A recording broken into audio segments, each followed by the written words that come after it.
Assalamualaikum warahmatullahi wabarakatuh. Kembali lagi bersama saya Alwidi Muktibowo dalam materi LQ, LI, dan SI serta kaitannya dengan perencanaan wilayah dan pertanian industrial berkelanjutan.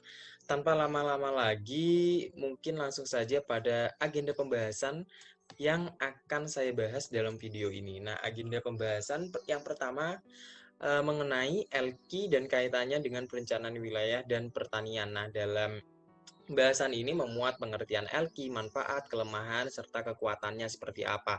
Nah, yang kedua terkait dengan LI dan kaitannya dengan perencanaan wilayah dan pertanian. Sama halnya dengan LQ, di sini saya membahas mengenai pengertian serta penjelasan rumus dari LI itu sendiri, serta ada perhitungan dari LI untuk menggambarkan kepada teman-teman semua agar lebih memahami bagaimana cara dari perhitungan LI itu sendiri. Yang ketiga ada SI dan kaitannya dengan perencanaan wilayah dan pertanian industrial berkelanjutan. Nah, sama dengan LI sebelumnya, di sini saya akan menjelaskan mengenai pengertian dan penjelasan rumus serta ada contoh perhitungan yang akan saya sampaikan.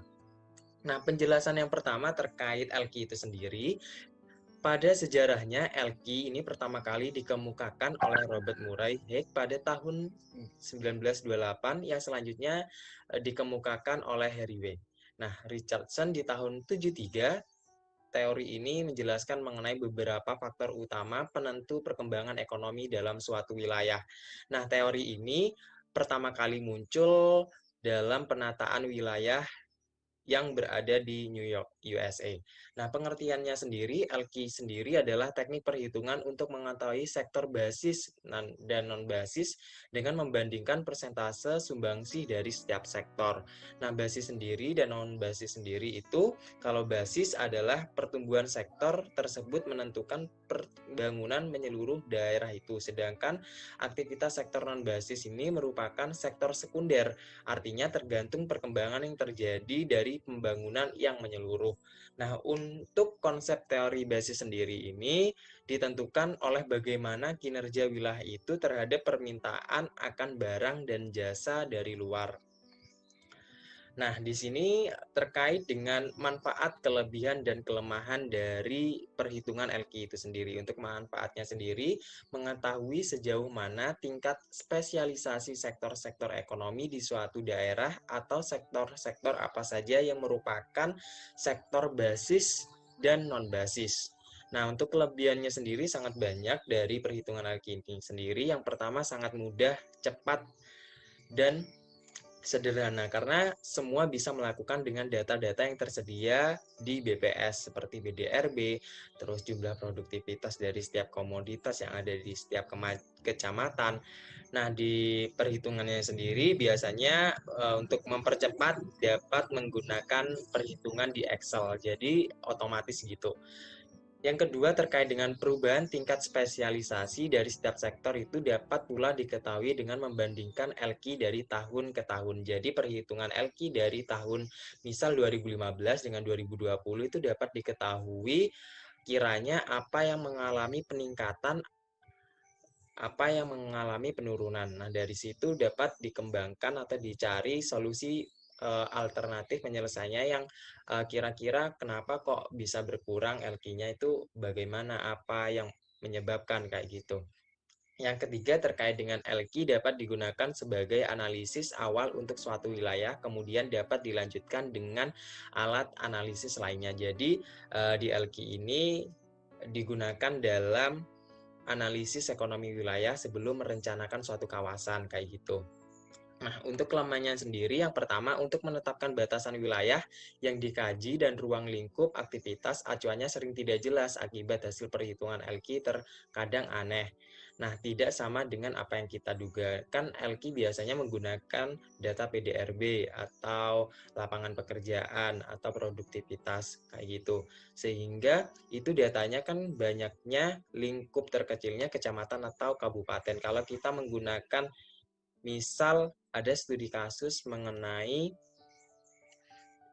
perencanaan suatu koridor yang lingkupnya kecil. Nah, hal itu akan menjadi suatu permasalahan karena kita tidak bisa menentukan sektor basis atau non-basis yang ada dalam suatu koridor tersebut. Karena kan lingkup terkecil dari LQ itu sendiri kecamatan atau kabupaten. Apalagi kalau PDRB pasti data terkecilnya adalah data PDRB kabupaten kayak gitu.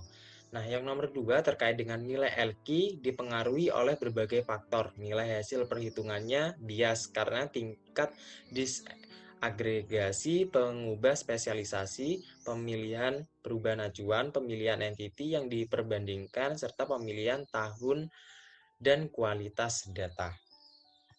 Nah, untuk keterkaitan LQ dalam perencanaan wilayah dan pertanian industrial, untuk kaitannya pada perencanaan wilayah sendiri, yang pertama digunakan dalam analisis ekonomi wilayah untuk menyusun dokumen perencanaan seperti RTBL, RDTR, dan RTRW. Jadi sebelum kita menyusun atau membuat suatu rencana, kita itu menggunakan LQ ini untuk menganalisis ekonomi wilayah. Jadi kita bisa tahu tingkat LQ dari kabupaten yang kita rencanakan itu seperti apa, basisnya apa dan non basisnya apa kayak gitu. Dan yang kedua, dengan mengetahui basis dari perhitungan LQ dapat dilakukan fokus pengembangan wilayah dengan meningkatkan potensi komoditas tersebut. Nah, kaitan dengan pertanian industrial, dengan perhitungan LQ dapat diketahui komoditas apa yang merupakan basis dari suatu wilayah. Apabila komoditas tersebut merupakan komoditas pertanian, hal tersebut dapat dijadikan sebagai acuan dalam kegiatan pengembangan kawasan agroindustri, penyusunan master plan kawasan pertanian, serta pemusatan klaster industri pertanian yang berkelanjutan dengan lokasi pemusatan industri yang diarahkan pada wilayah yang memiliki nilai produksi komoditas yang tertinggi. Jadi kita dengan menggunakan LQ kan kita akan tahu basisnya di mana. Nah, dengan basisnya lokasinya di mana, kita dapat kembangkan wilayah tersebut untuk menjadi wilayah yang lebih berkembang lagi, wilayah berdampak untuk kecamatan di sekitarnya lagi, sehingga dapat meningkatkan perekonomian masyarakat sekitar serta pendapatan dari wilayah itu sendiri. Nah, untuk perhitungan LQ sendiri ada rumusnya, yaitu LQ sama dengan XIJ dibagi XI dibagi XJ dibagi X titik-titik. Nah, XIJ sendiri di sini adalah PDRB sektor A di Kabupaten X. XI sendiri yaitu PDRB seluruh sektor di Kabupaten X dan XJ sendiri PDRB sektor A di Provinsi Y dan X titik-titik adalah PDRB seluruh sektor di Provinsi Y. Nah, hasil dari LQ ini akan diketahui mana yang basis dan mana yang non-basis. Dengan kalau hasilnya lebih dari satu, artinya komoditas tersebut atau sektor tersebut merupakan basis atau yang menjadi sumber pertumbuhan di wilayah tersebut. Nah, komoditas yang memiliki keunggulan komparatif hasilnya tidak saja dapat memenuhi kebutuhan di wilayah bersangkutan, akan tetapi juga dapat diekspor keluar wilayah. Itu yang hasilnya perhitungan dari LQ lebih dari satu. Kalau LQ sama dengan satu itu komoditas itu tergolong non basis, tidak memiliki keunggulan komparatif. LQ produksinya hanya cukup untuk memenuhi kebutuhan di wilayahnya sendiri sehingga tidak mampu untuk diekspor ke wilayah yang lain. Nah, kalau LQ hasilnya kurang dari satu, komoditas ini termasuk non-basis. Nah, produksitas komoditas di suatu wilayah tidak dapat memenuhi kebutuhan di wilayahnya sendiri sehingga harus mengimpor dari luar wilayah untuk memenuhi kebutuhan di wilayah tersebut kayak gitu. Mungkin dari sini sulit memahaminya ya. Nanti akan saya jelaskan lebih detail lagi menggunakan data PDRB dengan perhitungan di Excel agar teman-teman semua dapat memahami bagaimana cara perhitungan LQ sendiri dan outputnya nanti dapat diketahui mana yang basis dan mana yang non basis kayak gitu.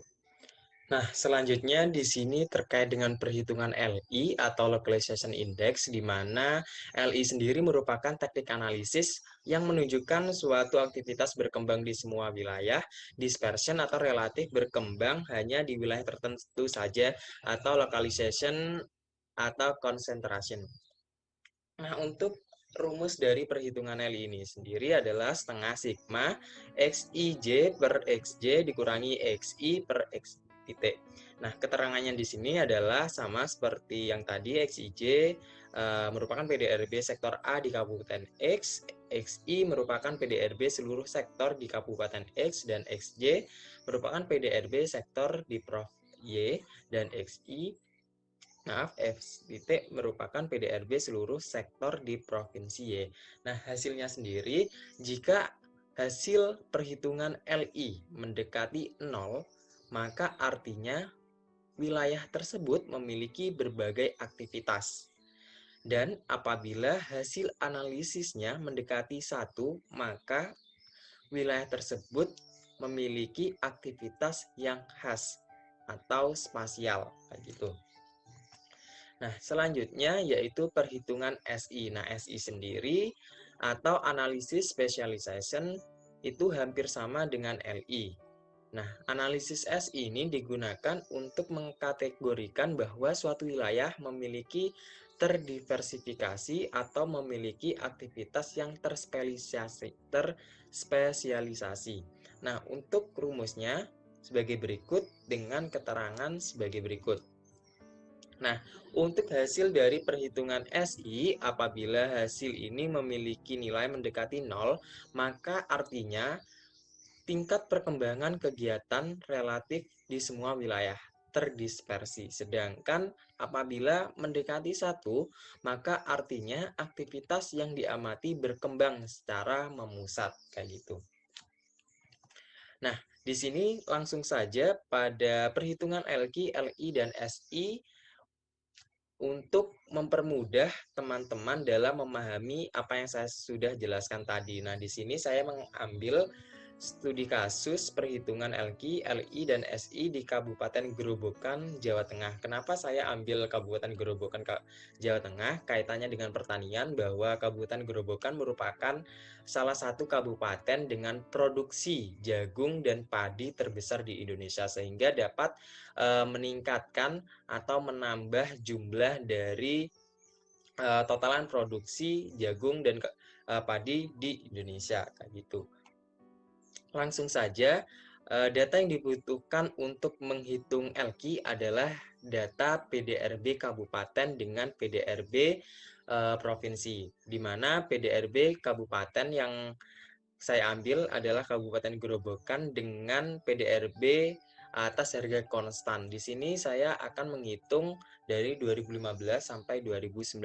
Kita bisa tahu kalau PDRB-nya sendiri yang paling besar sumbangsinya yaitu di sektor pertanian, kehutanan, dan perikanan, disusul dengan perdagangan besar dan eceran, reparasi mobil dan sepeda. Untuk yang terendah sendiri, PDRB di tahun 2015 sampai 2019 ada di sektor pengadaan air.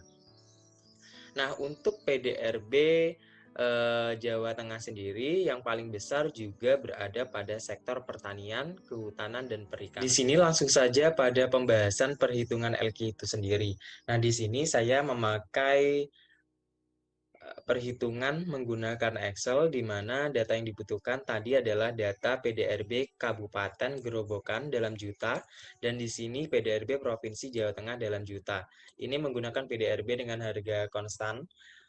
Untuk teman-teman, kalau di sini memakai satuannya juta, otomatis di sini harus juta gitu, harus sinkron kayak gitu. Nah, di sini saya menggunakan perhitungan Excel dengan rumus yang sudah ditetapkan tadi, di mana rumusnya adalah di sini saya memberikan contoh di sektor pertanian, kehutanan, dan perikanan.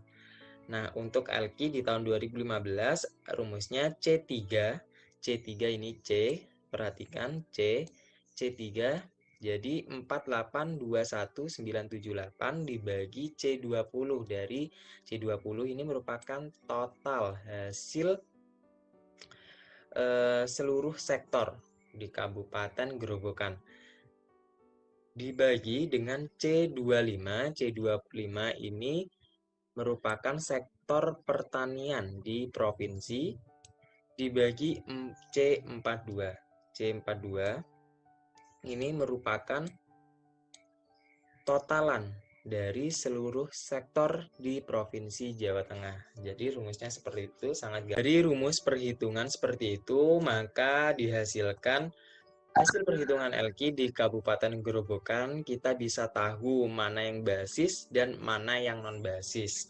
Kayak di sini hasil perhitungan dari rumus seperti itu diketahui bahwa basisnya adalah di sektor pertanian, di sektor perdagangan besar dan eceran, di sektor transportasi, penyediaan akomodasi dan makanan minum, serta jasa keuangan, real estate, ada administrasi pemerintahan, pertanahan dan jaminan, jasa pendidikan, kesehatan, dan jasa lainnya.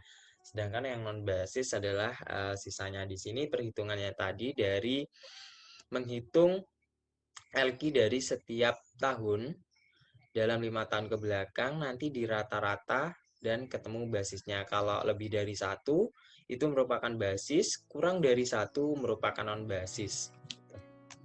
Dari hasil yang diketahui bahwa sektor basis ada 10 sektor dengan nilai tertinggi adalah di sektor pertanian, kehutanan, dan perikanan dengan nilai LQ 2,14 itu sangat tinggi sekali ya, karena dari basisnya lebih dari satu itu aja udah basis, ini malah lebih dari dua. Nah, dapat disimpulkan bahwa nilai LQ tertinggi yaitu dari sektor pertanian, kehutanan, dan perikanan. Nah, pada faktanya juga demikian bahwa Kabupaten Gerobokan merupakan salah satu kabupaten di Indonesia dengan produktivitas jagung dan padi terbesar kayak gitu. Nah, dari perhitungan LQ sendiri saya mau atau ingin mengetahui sekiranya di sektor basis tersebut apa sih yang menjadi komoditas unggulan. Jadi di sini saya akan menghitung komoditas unggulannya itu dari perhitungan LI dan SI. Perhitungan LI tetap saya menggunakan data pada Kabupaten Gerobokan.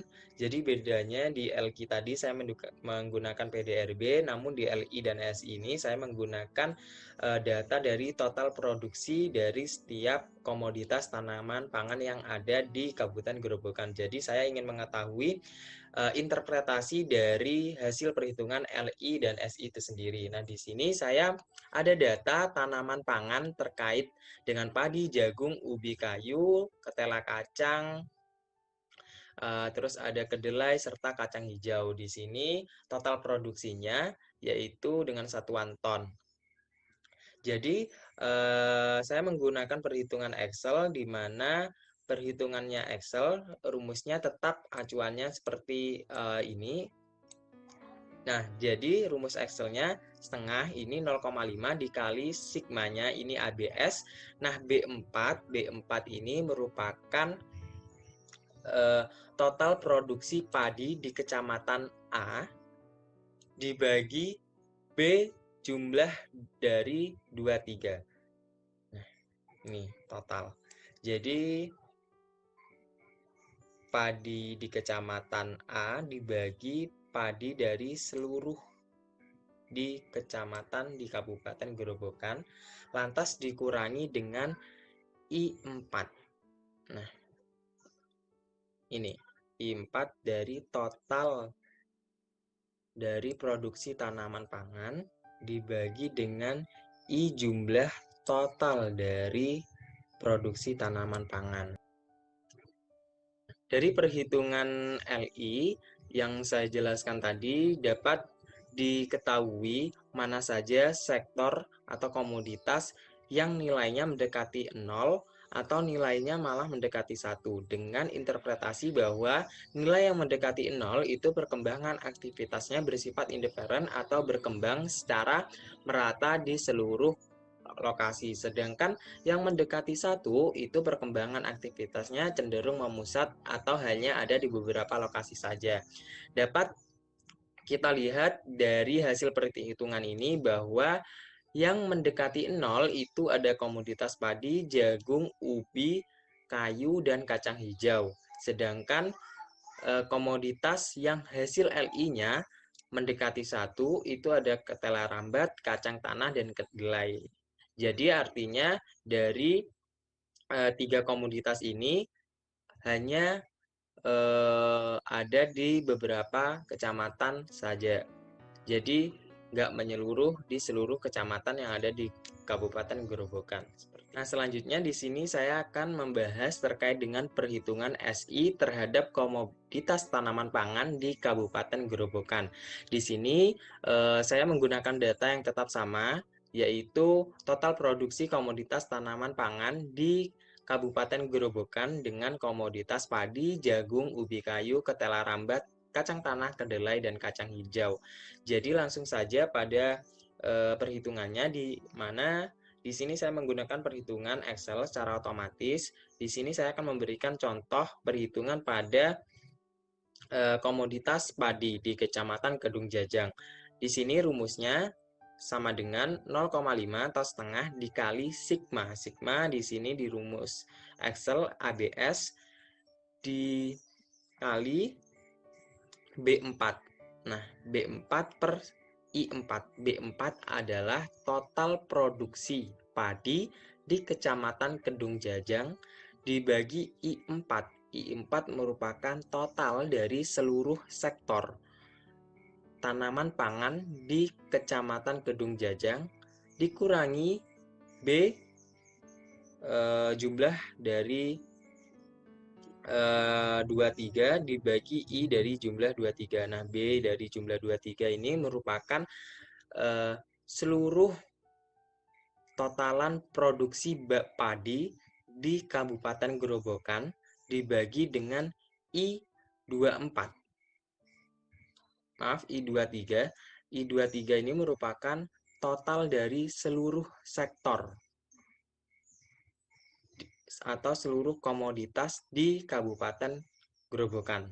Nah, dari perhitungan seperti itu dihasilkan bahwa nilai SI yang mendekati atau yang lebih dari 1 itu hanya ada 2 sektor, yaitu sektor padi dan sektor jagung, dengan interpretasi bahwa sektor padi dan jagung itu memiliki kekasan aktivitas tertentu. Sedangkan nilai yang kurang dari 1 itu tidak ada kekasan aktivitas tertentu.